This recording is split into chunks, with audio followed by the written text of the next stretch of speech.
Good morning, friends. Myself, Dr. R.C. Chauhan, Associate Professor, Government College Ajmer. आज हम BSc part second में physics first unit second में जो topic discuss करने जा रहे हैं वह है Carnot cycle and Carnot engine, Carnot चक्र एंड कार्नोट इंजन। देखें ये क्या चीज़ होती है। कार्नोट साइंटिस्ट थे जिनके नाम से ये इंजन बनाया गया है। कहते हैं कि ये एक काल्पनिक इंजन है, मतलब एक कल्पना की गई कि इस प्रकार का कोई इंजन हो सकता है जिसकी जो दक्षता है, एफिशिएंसी है, वो मैक्सिमम होती है। तो ये क्या कहता है कार्नो? कहता है कि एक काल्पनिक सैद्धांतिक इंजन की कल्पना की जिसमें उन्होंने सिद्ध किया कि एक आदर्श इंजन की दक्षता भी 100% प्राप्त करना असंभव है। यदि हम आइडियल मान लें, सब कुछ सही हो, तब भी उसकी दक्षता 100% नहीं होती। Now we switch over to the Carnot cycle कि कार्नोट के चक्कर में कार्यकारी पदार्थ वर्किंग जो मटेरियल्स होता है इसमें वह निश्चित अवस्था से प्रारंभ करके विभिन्न उत्क्रमणीय प्रक्रमों द्वारा रिवर्सिबल प्रोसेस मीन्स विपरीत दिशा में भी हो सके, विभिन्न अवस्थाओं से होते हुए पुनः प्रारंभिक अवस्था है, इसे हम कार्नोट चक्र कहते हैं। Means A cycle which is named by the Carnot and that can be start from a particular point and then follow a particular path. After the repeating in the opposite directions in the reversal process, again get the initial conditions and this is called the Carnot cycle. इसके मुख्य भाग है, चार प्रकार के होते हैं Karnaugh के। पहला समतापी प्रसार, आइसोथर्मल एक्सपेंशन। दूसरा रुद्धोष्म प्रसार, एडियाबैटिक एक्सपेंशन। तीसरा समतापी संपीड़न, आइसोथर्मल कंप्रेशन। एंड लास्ट रुद्धोष्म संपीड़न, adiabatic compression. Now we switch over to the Carnot engine. Carnot एक इंजन एक काल्पनिक मशीन है जो ऊष्मा को यांत्रिक कार्य में परिवर्तित करती है और ये मानते हैं कि यह मैक्सिमम एनर्जी ट्रांसफ़र कर सकती है। तो एक आदर्श इंजन के मुख्य भाग जो मेन पार्ट्स होते हैं वो क्या क्या होते हैं? पहला, जैसे अपने पहले भी पढ़ चुके हैं, ऊर्जा स्रोत, हीट सोर्स। यह एक उच्च ताप T1 पर एक अनंत ऊष्माधारिता वाला ऊष्मा स्रोत है, एक ऊष्मा भंडार है जिसका ऊपरी पृष्ठ टॉप सरफेस पूर्णतः सुचालक होता है। इसकी बाहरी तीन दीवारें पूर्णतः कुचालक होती है और इसके द्वारा, इस सुचालक के द्वारा इसमें से जो आपका वर्किंग मटेरियल्स है वो ऊष्मा ग्रहण करता है। मीन्स ये ऊष्मा देने वाला सिस्टम है। अनंत ऊष्माधारिता होने के कारण ऊष्मा ग्रहण करने से स्रोत के ताप में कोई परिवर्तन नहीं होता। यदि ऊष्मा इसमें से ले लें या इसको दे दें तो कोई फर्क नहीं पड़ता। नेक्स्ट, ऊष्मा सिंक, हीट सिंक। यह निम्न ताप T2 पर अनंत ऊष्माधारिता का एक ऊष्मा भंडार है।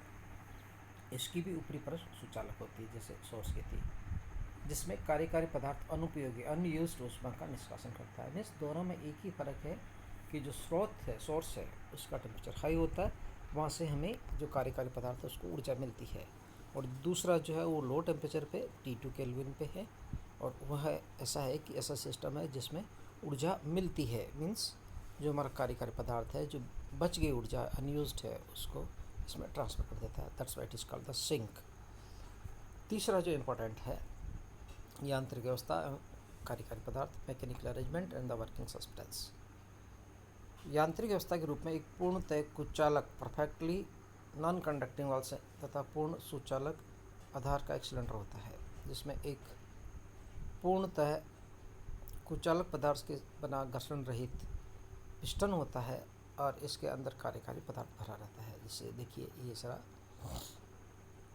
कि इसमें जो लाइन खींच रखी है वो कुचालक है और इसका जो टॉप लेयर जिसमें है, नीचे वाले बॉटम जिसको अपन कह रहे हैं सुचालक तल है, इसके अंदर कार्यकारी पदार्थ है, पिस्टन लगा हुआ है, ऊपर नीचे हो सकता है, ये भी कार्य करता है, इस पर भी कार्य किया जा सकता है। और कार्यकारी पदार्थ के तरह हमने इसके अंदर आइडियल गैस भर रखी है। Now the fourth part of the engine is the stand. ये पूर्णतः कुचालक है, चारों दीवारें इसकी कुचालक होता है, कॉम्पैक्ट फॉर्म में होता है।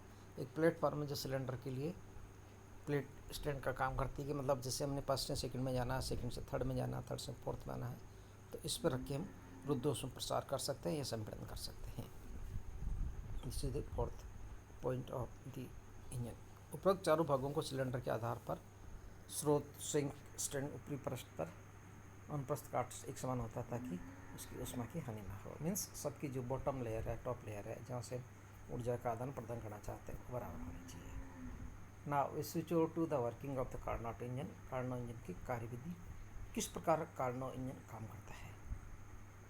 तो कार्नोट के अनुसार आदर्श इंजन की अधिकतम दक्षता या कार्य प्राप्त करने के लिए इसे एक निश्चित क्रम में विभिन्न उत्क्रमण प्रक्रमों के द्वारा प्रारंभिक अवस्था में लाया जाता है। जैसे पहले भी किया था अपने, एक कार्नोट चक्र में कार्यकारी पदार्थ पर 4 विभिन्न प्रक्रम किए जाते हैं जो पूर्णतः उत्क्रमणीय होते हैं, रिवर्स क्लोज होते हैं।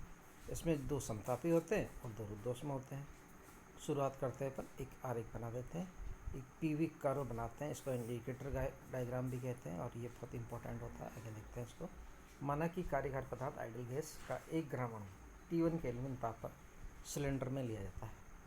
इस अवस्था में गैस का दाब, ताप, आयतन PV, VA और T1 है। ये प्रारंभिक अवस्था कहलाती है। अब कार्यकारी पदार्थ पर कार्नोट के चारों प्रक्रमों को क्रमवार विश्लेषण करते हैं। पहला हम समतापी प्रसार की बात करते हैं, आइसोथर्मल एक्सपेंशन की बात करते हैं। तो इस बार हमारा जो गैस है वो एक्सपेंशन होनी है। जो सिलेंडर में हमने कार्यकारी पदार्थ डाल रखा है, आइडियल गैस डाल के, वो एक्सपेंशन होनी है। वो क्यों होती है? क्योंकि जो ये एनर्जी लेता है, कहाँ से लेता है? सोर्स से लेता है। तो सर्वप्रथम सिलेंडर को स्टैंड से उठाकर स्रोत T1 पर रखते हैं, जिससे कार्यकारी पदार्थ ताप भी T1 का हो जाए। तो इसमें ताप हो गया T1, दाब हो गया PA और आयतन हो गया VA। अब पिस्टन पर धीरे धीरे दाब घटाकर इसे ऊपर खींचने में दिया था ऑटोमेटिकली, जिससे गैस का समतापी प्रसार होता है। इस प्रसार में गैस का कुछ भाग Q1 स्रोत से ऊष्मा ग्रहण करके B पहुंच जाता है। ABV के समतापी प्रक्रम कहते हैं, आगे आएगा ग्राफ में। दाब हमें अवस्था B मिल जाती है, जहाँ पर दाब PB है, आयतन VB और टेम्परेचर तो वही है, T1 है। ऊष्मागतिकी प्रथम नियम से समतापी प्रसार में गैस द्वारा ग्रहण की गई ऊष्मा 2 काम करती है। एक तो ऊपर उठाने के लिए होती है, तो क्योंकि इसमें आंतरिक ऊर्जा में कोई खास परिवर्तन नहीं होता है, इसलिए हम कह सकते हैं Q1 equal to W1, that is the TdV और A to B। So like this one, this is the figure, this is very important figure, please take care about to see this curve and the analysis of it. तो A से B जैसे हमने लिखा किया गया कार्य है, तो कैसे होता है देखिए, A से B, B से C, C से Indian, again D to A, सारी रिवर्सल प्रोसेस है। एक्स एक्सिस में हमने प्लॉट कर रखी है V और वाई एक्सिस में हमने कर रखा P, प्रेशर। प्रारंभिक बिंदु हमारा VA ए बिंदु है, तो PA VA इसमें हो जाएगा, ताप इसका T1 है। देखिए A से B तक एक ही टेम्परेचर है, इसलिए इसको हम समतापी प्रसार कहते हैं। तो मतलब ये हुआ कि A से B तक T1, दोनों के लिए पूरी कर्व के लिए टेम्परेचर T1 रहेगा। B बिंदु पर पहुंच गए हम प्रसार करने के बाद में, तो PB VB एंड T1 हो जाएगा। अब B से C तक आने में देखिए कैसे होता है, क्योंकि आयतन में वृद्धि होती है इसलिए प्रसार है, और B से C तक 200 माने हमने एडियाबैटिक माना है। तब C पे जो पॉइंट आ जाता है PC VC, टेम्परेचर क्या हुआ इसमें T2 हो जाएगा। फिर वापस C से D आना हमें, तो टेम्परेचर तो T2 रहेगा, परंतु इसमें वॉल्यूम कम हो जाता है, VCC से VD हो जाता है, दाब भी चेंज होता है। इसी प्रकार जब वापस अगेन वही ओरिजिनल पोजिशन करनी है, तो हम B से A आते हैं, इसको हम रुद्धोष्म संपीड़न कहते हैं। तो हम शुरुआत करते हैं Q1 की, थ्योरेटिकल पॉइंट पर आते हैं। Q1 इक्वल टू W1 किया गया कार्य प्रसार में कितना आता है, तो PdV लिखते हैं, P को हम लिख सकते हैं PV इक्वल टू RT1, क्योंकि टेम्परेचर T1 है। So P equal to RT1 by the V substitute कर दें, तो Q1 मिलता है RT1 from A to B dV by V। So this gives Q1 equal to RT1 logarithm of the VB by VA। आदर्श gas समीकरण के लिए जो Q1 W1 आता है 2.303 RT1 logarithm of the 10 VB by VA। हमने natural log को base time में बदल दिया है। द्वितीय प्रक्रम देखें, रुद्धोष्म प्रसार है। इसके लिए हम क्या करते हैं कि नहीं तो ऊर्जा ले सकता है ना दे सकता है, प्रेशर वॉल्यूम टेम्परेचर सब बदल सकते हैं, इस तरह से मानते हैं। तो हम क्या करेंगे, सिलेंडर को उठा के वहाँ से स्रोत से कुछ अलग एक्सटेंड कर रखते हैं, ताकि कार्यकारी पदार्थ बाह्य परिवेश में पूर्णतः विलगित हो जाए, ऊर्जा का आदान प्रदान नहीं हो। पिस्टन पर पुनः धीरे धीरे दाब हटाकर गैस का स्वतः रुद्धोष्म प्रसार होने दिया जाता है। रुद्धोष्म प्रसार इतना होने दिया जाता है कि गैस का ताप घटकर सिंक के ताप T2 के बराबर हो जाए। अब हम बड़ा एक इम्पॉर्टेंट चीज़ सोचने की है कि प्रसार हो रहा है, इसका मतलब हुआ हमने बाहर से ऊर्जा भी निकली और प्रसार हो रहा है, पिस्टन आगे बढ़ रहा है।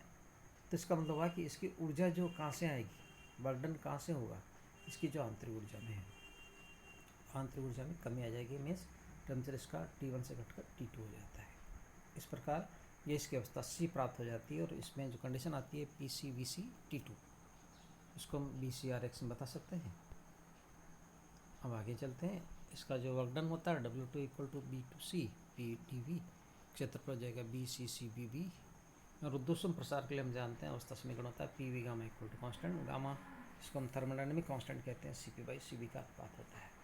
तो कर्व BC के लिए PB VB gamma and PC, इसके लिए C के लिए PCVC गामा, क्योंकि दोनों एक ही कर्व पे हैं। That is let us call it constant K।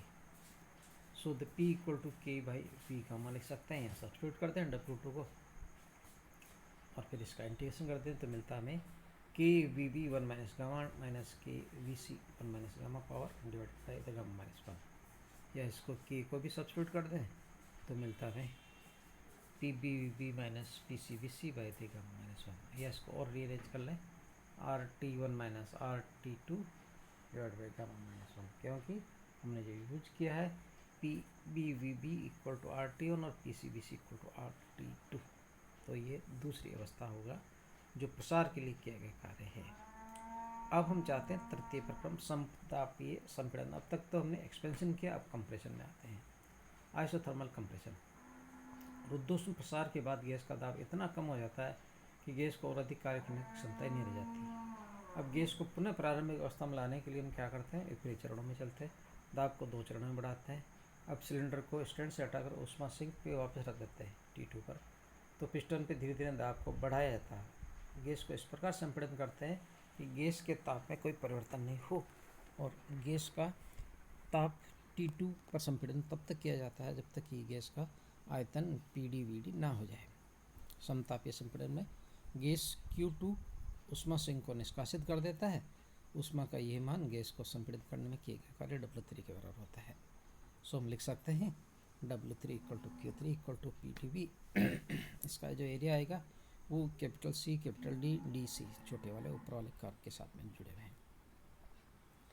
इसको निकालने का हमारा तरीका वो भी PCVC equal to PdVd equal to RT2, क्योंकि ये टेम्परेचर T2 पे काम करता है। तो P की जगह ले सकते हैं RT2 by the V। Substitute कर दिया हमने W3 equal to C2D that is RT2 by the V dV RT2 dV by V।